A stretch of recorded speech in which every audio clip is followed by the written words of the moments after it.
Well, today me and Tina brought the nephew along to the Khong Hotel, Khemarat, right on the banks of the River Mekong.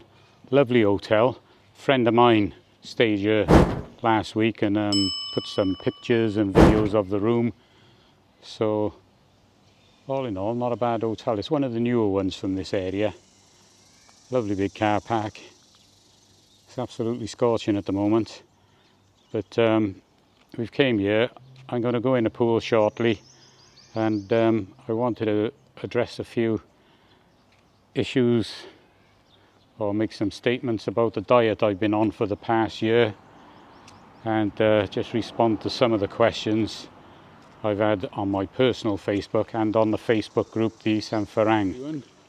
Well, I'm here in Khemarat, which is about an hour or so's drive, maybe a bit more south of Mugdahan, in the province of Ubon Ratchathani. And I'm doing this video because a lot of you may have been aware that Kevin and Pook from the Isan Farang Facebook group and YouTube channel came here, and we all had a talk about diets, and me in particular, the diet that I started nearly 1 year ago. And I wanted to just reiterate what we said the other day, and to answer a few of the questions of people who were interested, or from people who were interested and sent me messaging on the group and on YouTube, etc. And the story started about a year ago when I decided to do something about my diabetes. You have to excuse me, I'm just trying to think everything through in order. And I've been diabetic and pre-diabetic over 20 years. And my doctor at the time said, I'll put you on these tablets. I did ask when I would come off them, and he said probably never. And one of the questions that come up the other day when on the Facebook group talking about doctors, somebody said, well, his doctor and probably mine said, yeah, you should eat less and move a bit more. And from what I can recall, my doctor did say something like that. But what he didn't say, and he didn't tell me, which surprises me now, is that type 2 diabetes is totally reversible. He didn't mention that at all. He didn't ask nothing about my diet, what I was eating, etc. So he never mentioned insulin, which has a profound effect on the onset of diabetes, how you get diabetes. Never mentioned that at all. That's all he said was, I've got glucose, too much glucose in my blood, and these tablets will reduce the glucose or sugar. And thinking back, it used to be called sugar diabetes. I don't know why that ever changed. But knowing what I know now and listening to other people on the internet, I'm really surprised of his lack of knowledge of diet. And I'm convinced that I now know more than him, just in this aspect. He's obviously a trained doctor, which I am not. I'm not trained in any way to give anybody advice. I can only tell my story, which I'm going to do now. So I took tablets for 20 years. Blood pressure tablets included, lisinopril and amlopine, I think they were called. So I took 5 tablets every day for probably 20 years. And retired to Thailand 6.5 years ago. My wife was going once every year to Bangkok to buy a year's worth of tablets because they were a lot cheaper there. And it was May last year, the 1st of May last year, I looked at some photos of myself. I wasn't happy.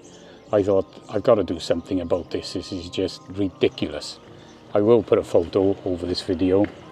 And I started to fast because I was following a guy, which made a lot of sense, called Jason Fung. And I thought, right, I'll give the fasting a go, not realizing I've done everything in the wrong order, but whatever. I fasted for 4 days. I mentioned all this in the other video. If you've already seen it, apologize for repeating it. But I fasted for 4 days, lost a load of weight, and then on my ketone monitor, I noticed it going up quite high. Not really knowing what the numbers meant. You know, I mean, it started off at 0, and then it went up really high, and I got worried. So Tina, my wife, made me some soup, and to be honest, it made me so sick that night. I couldn't sleep all night. I was sick, physically sick, and after that then I thought, I'm not eating for another few days, so I didn't eat for another 4 days, and that was really easy. So after the second 4 days, which made 8 days in total, bar for a bowl of soup, the main meal, I thought, what am I going to do now? Carb counting didn't work for me. I went on some other diet that you bought these sachets. I actually got them sent from abroad. They were, I think it was a couple of 100 calories per sachet, and you had so many a day with some snacks and other things. Well, anyway, that didn't work either. Plus, there was a big trouble getting them into Thailand through the customs. So that was out. And then I came across, I can't remember which one I watched first, whether it was Ken Berry or Anthony Shafee videos about, along with other things, fasting, carnivore. And I thought, well, what's this? So I watched the video. I wasn't really that interested. I mean, just eating meat and fish sort of didn't sound great. So anyway, I watched the video. I thought this interesting. And then another video was suggested. You know the thing that when you watch something on YouTube, if you watch 1 or 2 videos, they start recommending more of the same. And I was starting to realise there must be something in this carnivore thing. And I was also suggested other people who had gone on this diet and had lost a ton of weight and got really healthy and lost their diabetes. I thought, well, there must be something in this. So rather than be the skeptic I usually am, I thought I'll give it a go for 30 days, which I done. After the 30 days, I felt a lot better. I mentioned before, after 1 week, my wife told me I'd stop snoring. After 1 month, my gums stopped bleeding. When I brushed them, they bled for years. And I generally felt a lot better. And 1 month turned into 2 months, and then I decided to go for a blood test down a clinic where we live, not far from where we live. And I was really, really shocked to see a HbA1c reading, which at 5.7 indicates you're pre-diabetic. And I think it's something over 6 means you're full-blown diabetic. My HbA1c was 5.4, which meant I was nowhere near pre-diabetes. So after another month, I done another check, exactly the same check, exactly the same place, and I was 5.3. So I thought, well, I'm not sure how. I got rid of my diabetes. No tablets, no potions, no pills. Only advice from people I didn't know on YouTube. Now, I really find it strange that some of the comments I got, interesting, some good, some not so good. You can imagine the level of trolls on a Facebook group with 30,000 members. So they got removed pretty quickly. Kevin told me he's removed some comments from YouTube itself. And some of the comments were interesting. The calories in, calories out one just doesn't do it for me. Doesn't wash at all. Because I've learned that it's not calories per se, it's the effect that the foods have on your hormones. And a easy example would be, if you ate a pound of steak or a pound of fish, you would not raise your blood sugar one little bit. But if you had a pound of donuts or a pound of rice or any other carbohydrate, that has a big effect on your blood sugar. And when your blood sugar goes up, your insulin goes up as well, which is the normal way of eating. You eat something, your insulin goes up, your insulin brings it back down by telling the body what to do with it. Now, I think some get stored in the liver, some get stored in the muscles, and as it's using, and the remainder gets stored as fat. Now, in a normal, healthy person, he eats, he burns fuel, he stores fuel, and when he's running a bit low, the stored fuel is returned as ketones, which you can burn. Your brain can use it, all your cells can use it. That's in a normal person. But for somebody like myself, too much carbs every day, 3, 4, 5, 6 times a day, means your blood sugar goes up that amount of times per day, your insulin goes up. And then I find it interesting when I get comments from 30-year-olds and 40-year-olds regarding what they're eating, and it just doesn't do it. To get to the effect that I had to be eating wrong for probably 50 years. 50 years is a long time. Now, a 30-year-old that goes to the gym, pumping, looks great, fantastic, all the muscles, he hasn't got the experience of eating crap for 50 years. And this is where I think, for me personally, it all went wrong. So I was metabolically unstable, eating all the wrong stuff. And it just turned out that what these doctors have told me has been true. Well, I hope my sound's going to be all right now, because the pool is it's a handicap. Got some extra people in the pool. Usually we come here, there's nobody here. So anyway, I'm probably nearly a year into my diet. Started the 1st of May. It's now the first week of April the following year. And I've been feeling really good about it. I've still got a bit to lose, as you can imagine. Skin don't vanish overnight, even after a year. Don't want to embarrass myself really, but I've got a lot leaner up the top. My legs are lean, but I've still got some, I don't know if you can see this, I've still got some fat around here, which I've been told could take another year. But I'm happy with what I'm doing. I'm eating meat, fish, eggs, crispy pork with all the fat on, and feeling great for it. I do fast. I do have a coffee. I got a coffee here now, a latte. I do like a latte. Even when I'm fasting, I still drink my coffee. And when we're back home in Pattaya or Jomtien, I do drink once a week, sometimes once a fortnight. And we're up here for a couple of months on holiday.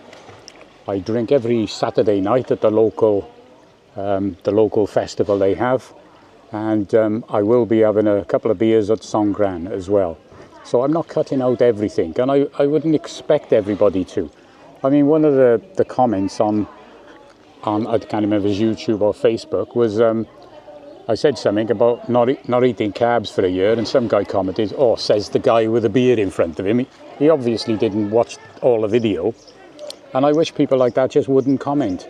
Because this video is not for the fit, the thin, the people who can eat all their fruit and vegetables. It's for the fat gits like me, the overweight, the people that have eaten wrong for probably most of their lives. I've had a few friends requests on Facebook, and a lot of the guys are genuinely interested, and they're the people that I want to pass on this info. It doesn't matter to me what anybody does with it. But I've had such success with this, I wanted to just pass it on and see if other people could benefit. Some of the comments were just downright ridiculous, you know, really, really ridiculous. They haven't got a clue. It's taken me a long time to learn this. Have I got everything right? Probably not. Some of the more strict carnivore people only eat meat. That doctor in particular, Anthony Chaffee, he only eats meat and he only drinks water. He's a young guy, good-looking guy, fit as a fiddle, and obviously he's happy. He says that if he eats any carbohydrates, he's ill for a week. Now, I can say that one of my loves in food is cashew nuts. Absolutely love them. And hiya, Teen. She's teaching her nephew to swim. One of my loves is cashew nuts. When I have a packet of them, I can't stop eating them. And now, every time I eat them, I know well. Maybe for the rest of the night, sometimes into the next day. It's just, I can't put my finger on it, but it's something inside that's just not comfortable. And at the moment, I drank on Friday night. It is now Monday. I drank on Friday night. I didn't eat anything Saturday. I fasted. And I'm not eating anything today. Fasting again today. And believe it or not, it is easy. It's, easy for me. Simple. I'm not the slightest bit hungry, but I have got a latte here, which I enjoy, and I will keep drinking them. But my fast consists of water, the odd coffee, and I've started back on the kefir, which is fermented milk. We make quite a bit of it every day. It's extremely easy to make. You just get kefir grains, add it to milk. The kefir grains feed off the sugar in the milk, the lactose.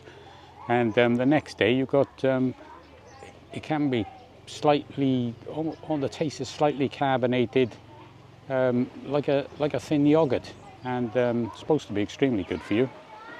You have to excuse, I've changed locations. There's a dozen kids in the pool now, so it's very noisy over there, and they're all splashing about, and my camera overheated. Now, I've experienced this before with my GoPros, but never with this Osmo Pocket, so that's a new one on me. But it was standing right in the sun, in full sun, and it's now, my watch is indicating it's 39 degrees. Now, for the rest of this week, it's gone to 40 degrees by about 2 o'clock or 3 o'clock. It was still a bit early yet, so I'm expecting it to go up to 40 degrees. So getting back to the diet, I've had a few people say, well, where's the best to start? How can I start fasting? And to be honest, I wouldn't start fasting straight away. If you're eating too many carbs, which is what most people do and tend to gain their weight through that, what I would do is adjust that first, reduce the carbs, and then when you think your body's starting to burn fat, then do the fasting. If you try fasting straight off like I did, it's extremely difficult. You've got to have cast iron flipping willpower, and it's not comfortable. It's just, for some, it's like giving up smoking. Some people can do it easy, some people can't. It's just one of them things. But I would reduce the carbs first. And somebody else said, well, I will never stop eating carbs. Well, for him, it might be fine. And I've thought about this myself. A year in, I haven't eaten any carbs as such, potatoes, but maybe I'll try it in the future. Maybe I'll have some meat, some roast beef or something, and try a few carrots or onions or something. But if you do it a little bit at a time, then you can see what your body is going to like, and maybe more so what it doesn't like. Because it takes a long time for you to settle down. And I'm thinking, I've never been happy at eating what I'm eating. Shopping's easy as well. To just go out and buy some fish. We usually buy salmon if possible. Salmon, ribeye steaks I get from Macro. They cut them up for you. We vac pack them. We don't even freeze them. I leave them in the fridge for a couple of weeks. And it's a process called wet aging. And so I've been told you can leave them in the fridge for like a month, maybe 2 months. But mine, obviously my fridge is not that big, so 2 weeks is good, and you get better flavour from it. If I take one from frozen and cook it straight, defrost it and cook it the same day, it doesn't taste as nice. Always tastes a bit chewier than the ones we prepare ourselves over a longer period. But that's how we do it. Fish, I mix it up a bit. Sometimes I have fish with the steak. Sometimes I have fish on its own. Sometimes I have egg with the fish. Egg with a steak. Sometimes I just have minced beef with egg mixed in, bit of salt and pepper, whatever suits. But you will see a big difference. I've had a call from another friend of mine, Paul. He's back home, staying where I live. He's on holidays for a while. He's got a lot of weight to lose, but in a couple of weeks he's lost a stone. Now, he's certainly not going to sustain that over a long period of time. You're never going to lose a stone every 2 weeks. The first bit's going to be water weight, but he's absolutely over the moon. My other friend who has coffee with me, I explained in the other video, he's lost a stone in a short amount of time. So it does happen, but it's usually for people like myself who's been eating wrong for years and years and years. I'd rather people who are healthy, skinny, don't need to watch their weight, don't need to watch they eat. What's the point of commenting? Because it's almost like they're saying, well, I only eat this, this and this, so you're going to get better. You're going to get skinny like me if you eat the same as me. And unfortunately, we're not all the same. So that's about all I can say on that matter. But anybody wants to send messages, I've been getting quite a lot lately, hence this video, try and clear up a few of it, because I'm answering the same questions to different people. I'll put this on my YouTube channel, and maybe do a little bit more in the future, maybe at 18 months or something, or depends what people want to see. If they want some more info, I'll try and give it to them. I'm only really quoting what other people have said online, and I've just followed their message. I'll put the links to a couple of my favourites. One is Anthony Chaffee, I said before. There's Ken Berry. Now we had a comment earlier on about somebody saying, "Oh, Ken Berry's lost his licence," and I'm thinking, well, what was the purpose of that message to us?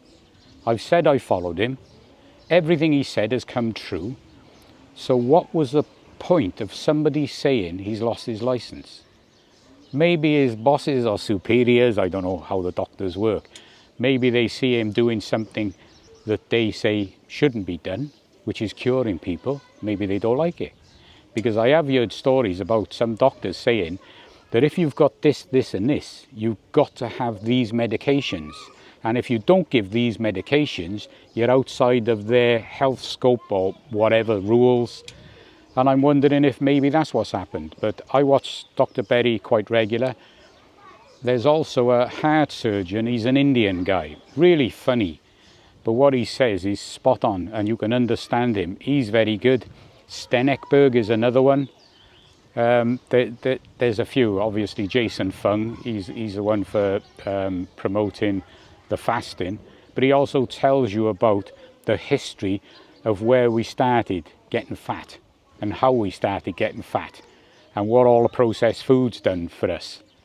And it makes interesting reading. And how some people back in the past were paid to ostracize fat, cholesterol, and say sugar and everything to do with sugar is all good for you. He was paid by the sugar industry. It's all online. It's all well documented, and you need to have the ability, I think, to think this through yourself and decide for yourself. I've got a friend. He'll probably kill me now for saying this. I'm not going to mention his name, but every time I say to him, "Eat more fat," he goes, because his parents have told him, "You don't eat fat. Nobody eats fat. Fat makes you fat." And it's the exact opposite. It doesn't make you fat at all. I'm proof of that. I buy all the fatty foods that I can. All the fatty cuts of meat. We've sort of limited a bit now to ribeye. But before, when I was buying all the other steaks, trying to get to a nice tender one, I was picking the steaks with the fattest chunk of fat on the edge. The ribeye seems to be not as much fat on the edge, but it's got a good fat content, which suits me fine. So I'm running out of things to say now, so I'm going to leave it at that. I might add a bit more to this video. And just to show you where I am, where I was with Kevin the other day, this hotel is the Khong Hotel in Khemarat, and it's right on the banks of this massive river, the Mekong River. There's a few resorts down here. There's more every year we come here. There seems to be more and more. So there's plenty of places to stay. But I would recommend, if you're going to come here to stay on a Saturday night, because they close the street down, the main street, and have the dancers, and there's a little bar there. They have food and stalls. All the kids running around. It's a really friendly place. Here's a hotel here. But my friend Kevin, who came here the other day, said he tried to get a Saturday night and it was all booked up. So you might have to book a few weeks in advance.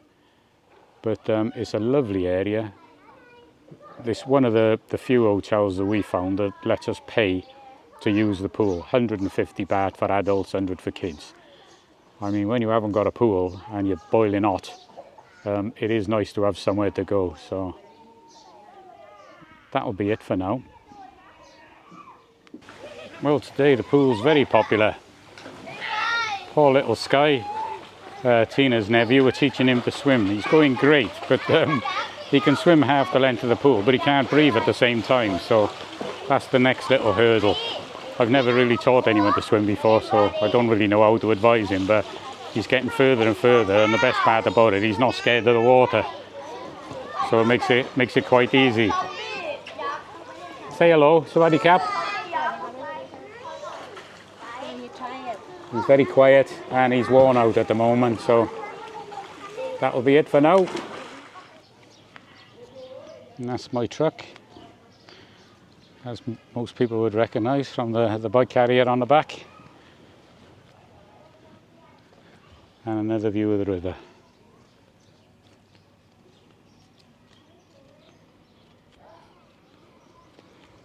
Just about half a kilometre in that direction, they have the big longboat races once a year. We were here 1 year to see it, but I don't know the exact dates. But that was interesting. But again, if you're coming up this way, be prepared for the heat. It's 40 degrees at the moment.